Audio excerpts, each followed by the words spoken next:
হুয়া সাজিদ। নবীজি বলেন বান্দা আল্লাহ তাআলার সবচেয়ে ঘনিষ্ঠ হয়, আল্লাহর কাছে যায় বান্দা সবচেয়ে বেশি যখন সে সেজদা করে।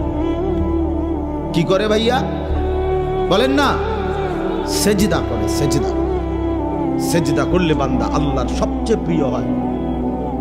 আর আরবিতে একটা নিয়ম আছে, আপনার কোন জিনিসের পক্ষ দেখে উল্টাটা বোঝা যায়, উল্টাটা দেখে বাওটা বোঝা যায়।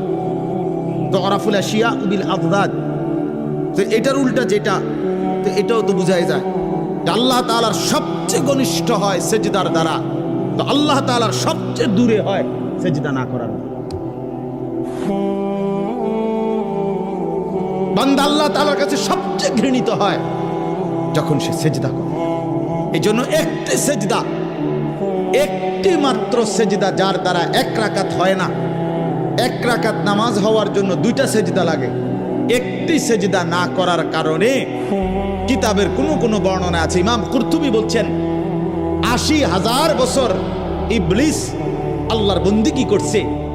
তা ৮০,০০০ বছর ইবাদতের পরে গিয়েও একদিন একবার আল্লাহ তাআলার একটা হুকুম সেজদা, একটা সেজদা করে নাই। তো আল্লাহ তাআলা অনন্তকালের জন্য তাকে মরদুদ, মালউন, শয়তান, ইবলিস, তারে রাজিম, অভিশপ্ত বানায় দিছে। আরে অপদার্থ সন্তান, এই নওজোয়ান, তুই কতগুলো সেজদা দেস নাই নাফরমান, তুই কত বড় শয়তান, কত বড় শয়তান বেটা, তুই ছোটখাটো শয়তান বেটা, তো ওই শয়তানের থেকে বড় শয়তান বেটা। ওই শয়তান তো একটা সেজদা করে নাই।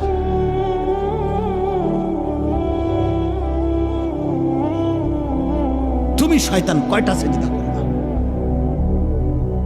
কতদিন হয় ফজরের নামাজ পড়ো না? কতদিন হয় বলো? এখন ছেলেরা দাঁড়ায় দাঁড়ায় বলো ফজরের জামাত কয়টায়? কতদিন হয় মসজিদে ফজরের নামাজের জামাত? হ্যাঁ, রাসূলুল্লাহ সাল্লাল্লাহু আলাইহি ওয়াসাল্লাম